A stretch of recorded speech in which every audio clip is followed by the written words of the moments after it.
This morning I'm doing a little peeling back of the layers on the floor of this car. Man, some of the things that I won't say, I mean, if you watch the early video where I did the temporary floor patching on that car, yeah, I know. I went a little janky with it, and I don't think I went as janky because I did sheet metal and rivet panels in.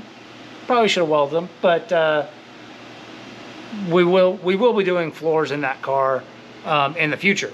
But if I were to sell that car as is, I would tell the person that I was selling it to about those panels so that they could fix it. It wasn't horrible rust spots. We just needed to close up some holes because we wanted to drive the car a little bit, and I wanted to wait to do the major floor pan repair work. Anyway, moving forward, the story's not quite the same here in the race car. And again, some of it's buyer beware. You gotta, pay attention to what you're getting. But let me I've started cleaning up the floor over here on this passenger side, and I'm finding that you probably won't be able to see it, but there's a spot like right here where there was a rust hole, some more small pit holes. Really no big deal, and there's some rot right here. It's not all the way through, but it's starting to get some pit holes. Not the end of the world, especially if you know about it. But this was all covered up with some sort of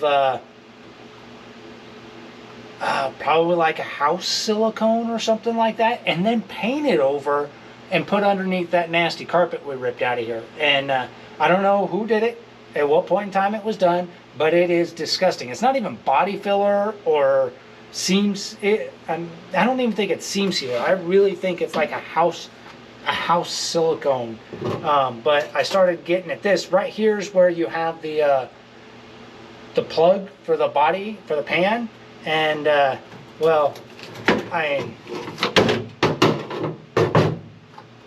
you can see this is just nasty.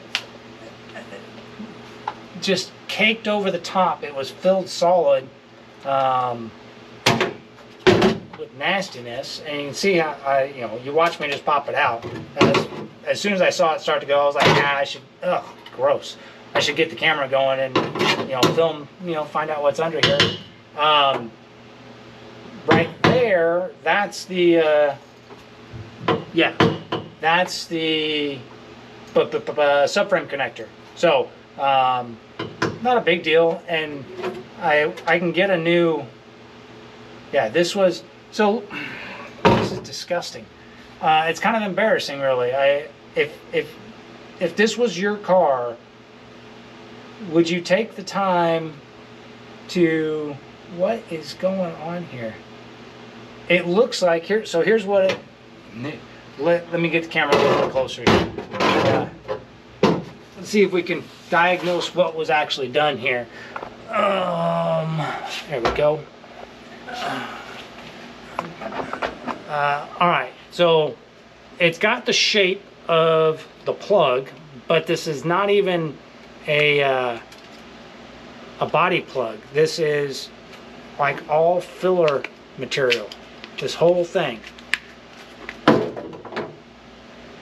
You saw that, right? Oh man, I hope you saw that. I don't know if I had it on camera, but it looks like there was a piece of metal in here, but it was just put in with, I mean, maybe this is seam sealer, but it wasn't even attached to the car. It was just caked on there with goop and slapped in the hole. It's got screws, for crying out loud. You could have put the two screws in it and screwed it to the floor. That plug, if you look, I don't know if we can we see it? Right here? Hopefully, I don't freaking know where my camera's pointed right now. There, I know. Can we see it? Can see it? Yeah, okay.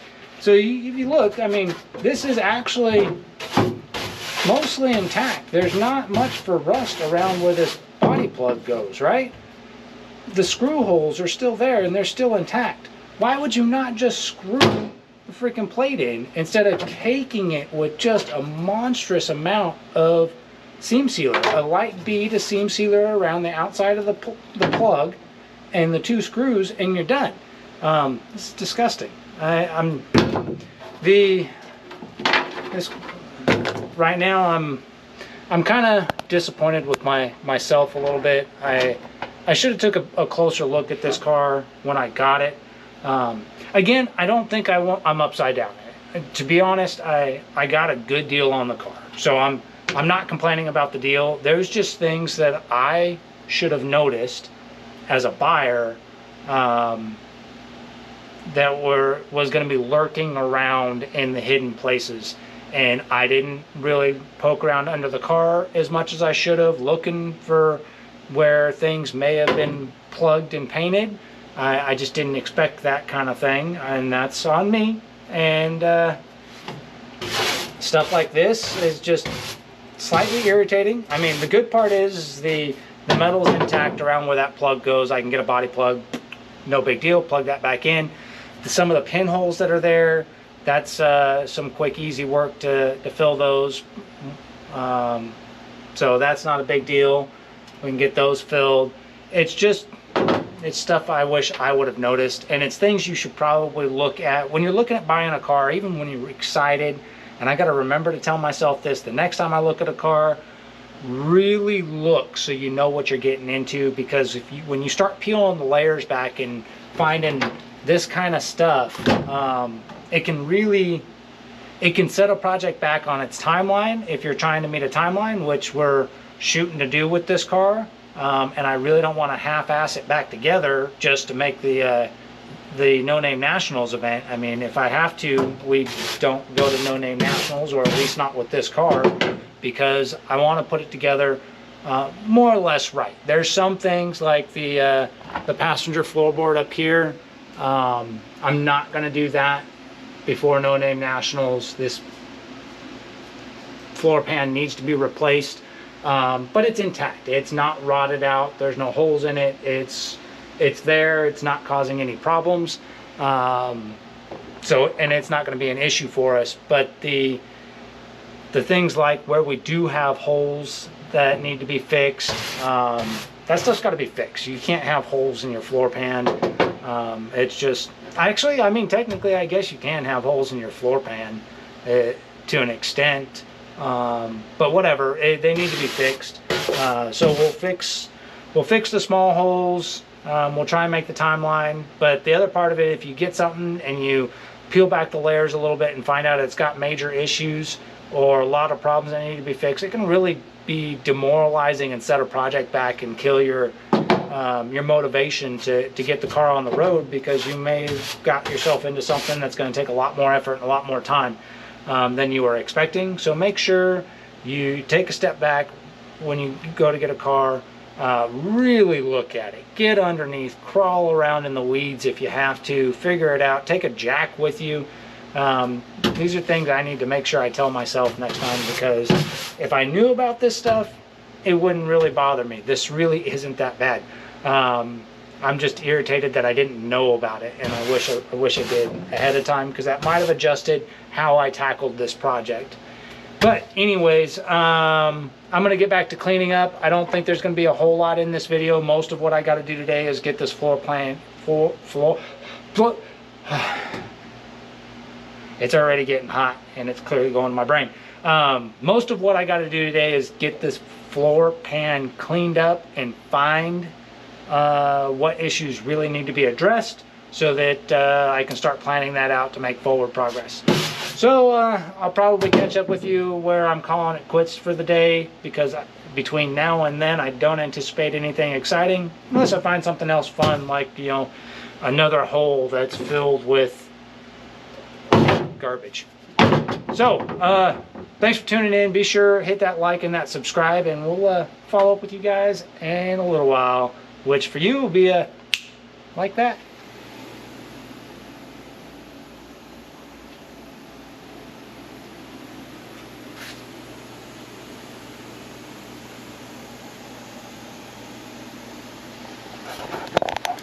Well, not too terrible. The passenger side is mostly cleaned up. Oh, where are we going here? There we go. Passenger side is mostly cleaned up. Ugh. There's a few rough spots that need to be addressed, where there's some minor rust issues, but they're pretty freaking minor overall. Well, most of it's pretty minor. There's a few things that are not so pretty, but I mean, all in all, they're really not bad. This floor pan, at least on the passenger side, is pretty solid, with the exception of whatever the hell's going on up here at the toe board. I mean, this stuff, whatever the hell is on here, it's like tar.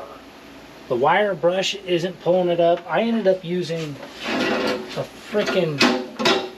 a chisel to scrape at this stuff. I mean, it comes off like freaking tar.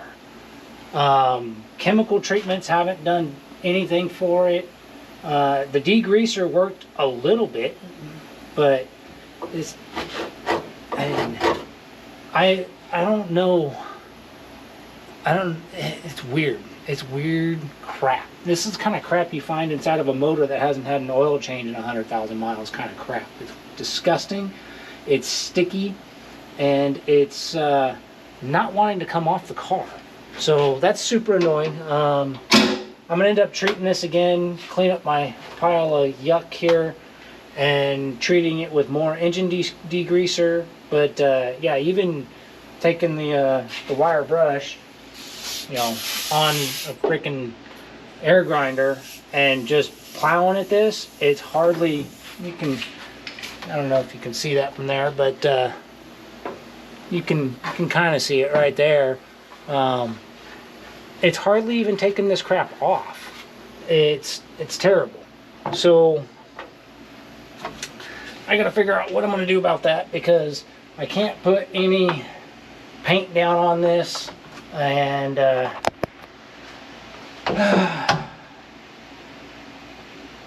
it's not just on, I mean, a lot of it is on this temporary panel that was put in here. Well, I won't say temporary. I suspect that that was intended to be a permanent fix by whoever put it in there. But to me, it's a temporary fix. That's going to get replaced with a proper floorboard on this side. We'll probably end up, from the looks of it, eyeballing over there.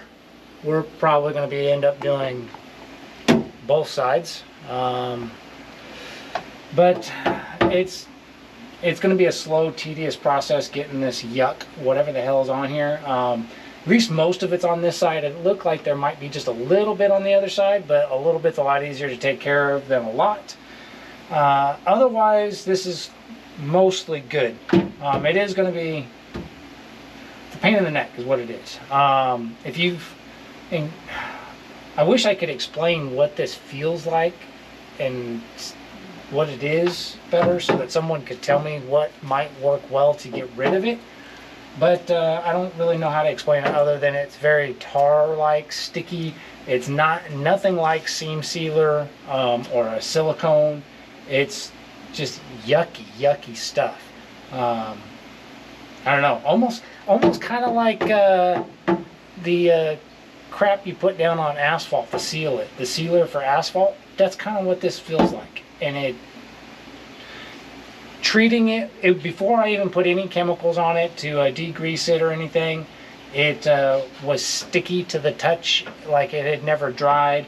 Even after treating it with, trying to clean it off with brake clean, and then treating it with engine degreaser and trying to scrub it off, it still didn't want to let go. It was still sticky and hard at the same time, and scraping it with the chisel has been the most effective method, just trying to scrape it off the metal, but it's nasty shit.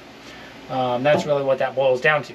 Otherwise, the rest of this floor pan looks pretty good. I am going to have to do something, because I just don't think I can live with it being the way it is. But if you look at this, I got to look at the rules, but this is just terrible weld work. Again, I think in the rules that you can have bolted plates, and this plate is bolted, and there is a plate on the bottom side capturing the body, but man, this weld work is terrible. So at minimum, I gotta clean that up and get rid of all the freaking boogery popcorn stuff that's on here. That's bad. Even for someone like me, that's bad. And I won't even begin to say I'm a good welder, but that is bad. I wouldn't even put that on a car. I couldn't do it. But whatever. We'll take care of it. Anyway, that's a little bit of an update on where we're at with this car. I still got a lot of cleanup work, which probably won't be in a video, but if you look around over there, you can see that there's just disgusting after disgusting going on.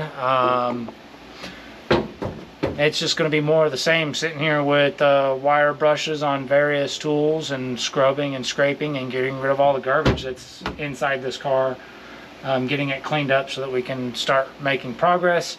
I'm now more afraid to pull this crap off the doors. I'm afraid of what might be behind it, as well as behind the sheet that's up where it would be the back of the back seat.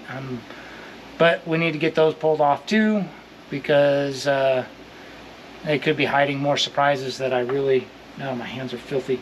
Got an itch. Anyway, I'm going to quit rambling.